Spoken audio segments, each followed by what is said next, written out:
साथियों नमस्कार, स्वागत है आपका हमारे YouTube channel study circle with BP में। हम चर्चा कर रहे हैं मध्य प्रदेश शिक्षक भर्ती वर्ग 3 के लिए संस्कृत भाषा के शिक्षण शास्त्र की। और आज हम इसमें देखेंगे कि भाषा शिक्षण का लक्ष्य, उद्देश्य समाज विद्यालय की प्रकृति पर निर्भर करता है जहाँ पर शिक्षण कराया जाता है। भारतीय परिप्रेक्ष्य में बात करें तो यहाँ पर संस्कृत शिक्षण दो प्रकार के विद्यालयों की व्यवस्था है। मतलब संस्कृत शिक्षण के विद्यालयों की किस प्रकार व्यवस्था है ये देखेंगे। साथ ही ये देखेंगे कि संस्कृत भाषा के कौन से अभिव्यक्ति कौशल हैं और कौन से अभिव्यक्ति कौशल नहीं हैं। इन सारी चीज़ों को हम समझेंगे और जानेंगे। तो सबसे पहले इसमें देखते हैं हम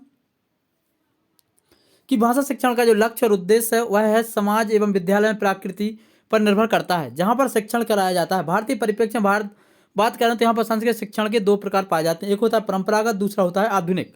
परंपरागत स्तर पर भारत में संस्कृत भाषा का शिक्षण किस तरीके से कराया जाता था वो इस प्रकार है। इस व्यवस्था में मातृभाषा शिक्षण के पश्चात छात्र विभिन्न विषयों का अध्ययन संस्कृत भाषा में करता था।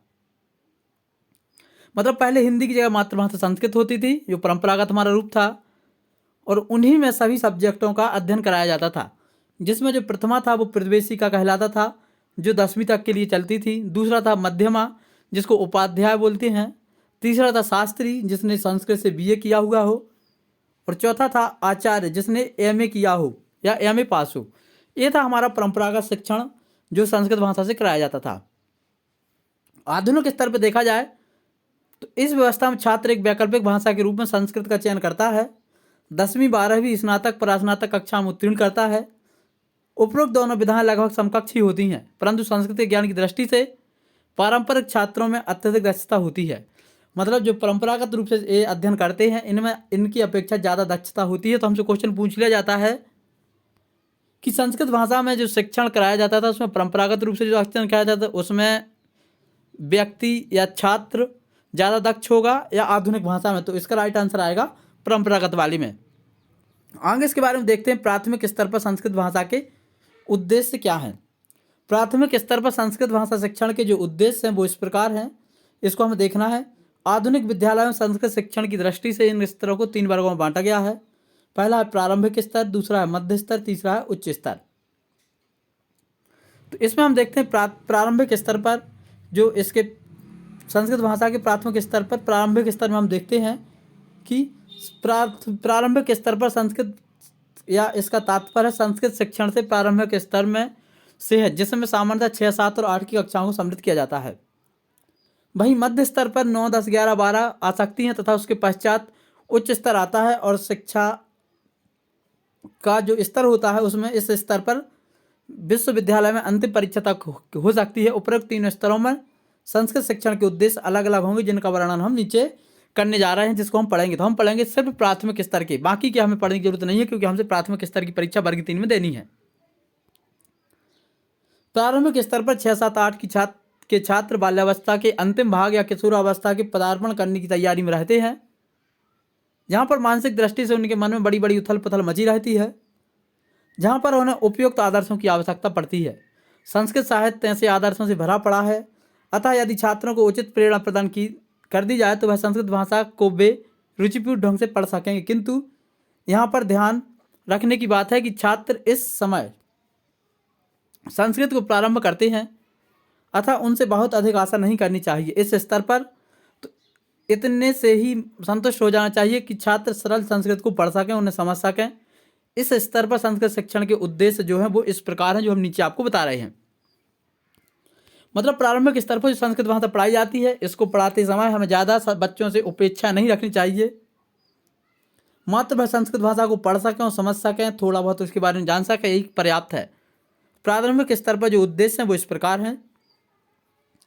पहला उद्देश्य जो प्रारंभिक स्तर का वो है कि छात्रों को इस योग्य बनाना कि वे संस्कृत भाषा में लिखे हुए सरल गद्य खंडों को शुद्ध शुद्ध पढ़ सकें। बस यही पहला उद्देश्य है हमारा, कि संस्कृत भाषा का जो प्रारंभिक स्तर पर उद्देश्य है, शिक्षण का जो लक्ष्य है वो है बच्चे प्रारंभिक स्तर पर सरल भाषा में लिखे हुए गद्य पद्य को पढ़ सकें। दूसरा, उन्हें इस योग्य बनाना कि वे सरल संस्कृत श्लोकों का शुद्ध उच्चारण करते हुए पाठ कर सकें।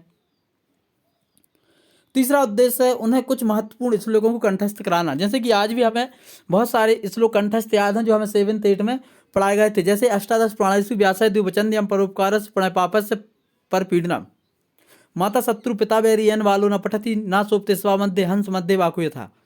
दोस्तों ये बहुत छोटे छोटे श्लोक हैं जो हम लोगों ने कब पढ़े थे, लगभग 7th 8th में, जो आज भी याद हैं। आगे उन्हें इस योग्य बनाना कि वे संस्कृत में गद्य खंडों एवं श्लोकों को मुद्रित रूप में देखकर उन्हें ठीक ठीक अपनी पुस्तिका में लिख सकें, मतलब हम उनको सही तरीके से कॉपी कर सकें। और अगला जो उद्देश्य है वो है छात्रों में योग्यता भी उत्पन्न करना कि वे कंठस्थ किए हुए श्लोकों को उनके मुद्रित रूप में शुद्ध शुद्ध लिख सकें। मतलब जो हमने याद किया, जैसे हमने याद किया अष्टादश प्राणेषु व्यासाय द्विवचनद्वयम् परोपकारस्य प्रणयपापस्य परपीडनम्, तो हमें उसको लिखना भी आना चाहिए। जैसे कि हमसे कराया जाता है सुभाषितानी श्लोक होते हैं, नीति श्लोक होते हैं, और वो हमसे लिखवाए जाते हैं। हमारी परीक्षाओं में, हमारे सिलेबस में आता है कि अपनी पाठ्य पुस्तक के रचित कोई 2 कंठस्थ श्लोक लिखो जो आपके प्रश्न पत्र में ना दिए गए हों। ऐसा प्रश्न आप लोगों ने देखा होगा 7th 8th की कक्षाओं में आता है, फाइनल एग्जाम में और अन्य एग्जामों में। तो वो जो हमसे प्रश्न पूछा जाता है वो इसी उद्देश्य की पूर्ति करता है। अगला है श्रुति लेख लिखने का अभ्यास कराना। जो हमारे टीचर्स होते थे, पढ़ाते थे, वो उस समय हमको शुद्ध लेख या श्रुति लेख कराते थे, उससे हम संस्कृत भाषा को सही से लिख सकते थे। अगला है उन्हें इस योग्य बनाना कि वे मातृभाषा के सरल वाक्यों का संस्कृत में अनुवाद कर सकें। जैसे हमारे जो मातृभाषा हिंदी के सरल जो वाक्य होते हैं उनको हम अनुवाद कर सकें, उनका छोटे छोटे वाक्यों का। जैसे हम इंग्लिश में इंग्लिश ट्रांसलेशन करते हैं, वैसे ही संस्कृत में भी हम कर सकें। साथ ही उन्हें इस योग्य बनाना कि वे मातृभाषा के सरल वाक्यों का संस्कृत में अनुवाद कर सकें, जो मातृभाषा के सरल उनको अनुवाद कर सकें। साथ ही इसमें संस्कृत के सरल गद्य खंड एवं सरल श्लोकों को समझने की योग्यता डेवलप करना, कि संस्कृत के यदि कोई छोटे छोटे से श्लोक दिए गए हैं तो उनको वो समझ सकें और उनका अर्थ भी वो समझ सकें, उनका अर्थ बता सकें, इस तरीके से उनको डेवलप करना। और लास्ट है छात्रों को यह योग्यता प्रदान करना कि वे आवश्यकता अनुसार सरल संस्कृत के वाक्यों में श्लोकों का मातृभाषा में अनुवाद कर सकें। जो कि हमसे पूछा भी जाता था कि 2 श्लोक आते थे, उनसे कहा जाता था कि इनका श्लोक सा संदर्भ व्याख्या कीजिए। 2 आते थे कि जो आपके पाठ्य पुस्तक के 2 श्लोक लिखे जो आपने कंठस्थ याद किए हों, जो आपके प्रश्न पत्र में ना हो। तो इस तरीके के जो सबके सब उद्देश्य थे, आप लोगों को उम्मीद है समझ में आ गए होंगे। फिर से इनको एक बार हम रिपीट कर लेते हैं। पहला उद्देश्य था कि सरल गद्य खंडों को शुद्ध शुद्ध पढ़ पाना। दूसरा उद्देश्य था संस्कृत के श्लोकों का शुद्ध उच्चारण कर पाना। तीसरा उन श्लोकों को कंठस्थ कर पाना। और चौथा जो हमारा था कि उन श्लोकों को जो कंठस्थ किए हैं उनको देख करके ठीक ठीक तरीके से लिख पाना।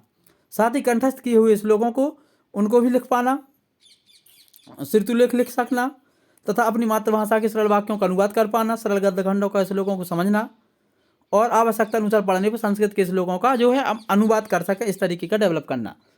तो ये थे दोस्तों संस्कृत भाषा के प्रारंभिक उद्देश्य जो हमें प्राथमिक स्तर पर हमारे होने चाहिए, और इसी पेडागोजी पर आधारित हमें आंसर देने हैं। यदि आपको वीडियो पसंद आया तो इसको लाइक कर लें, चैनल को सब्सक्राइब कर लें। आगे की पेडागोजी के एक मुद्दे आपको हम लेकर के आते रहेंगे। एक ही वीडियो में यदि पढ़ाते हैं तो लंबा हो जाता है। तो आज के इस वीडियो में इतना ही। अंत तक वीडियो देखने के लिए सभी का बहुत बहुत धन्यवाद। जय हिंद।